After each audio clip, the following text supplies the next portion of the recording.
గొట్టిపాటి రవికుమార్ గారు. Sir speaker sir, రాష్ట్రం ఆర్థికంగా అభివృద్ధి చెందడంలో విద్యుత్ రంగం చాలా కీలకమైన పాత్ర ఉంది సార్. అదేవిధంగా మనం 14 నుంచి 19 దాకా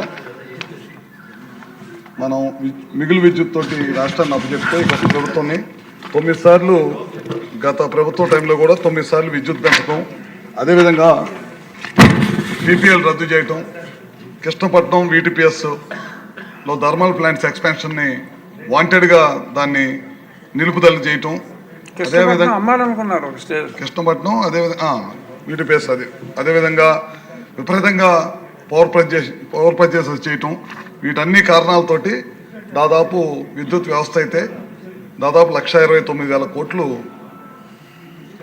లాస్ తోటి గడిచిన 5 సంవత్సరాల్లో నిర్వీర్యం చేశారు సార్.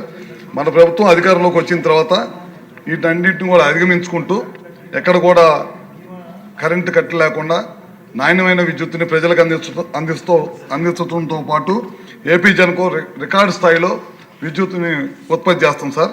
అదేవిధంగా గడిచిన 5 సంవత్సరాలు విపరీతంగా పవర్ పర్చేసులు చేస్తే దాన్ని కూడా తగ్గించుకుంటూ 60% తగ్గించాం ఇప్పటిదాకా.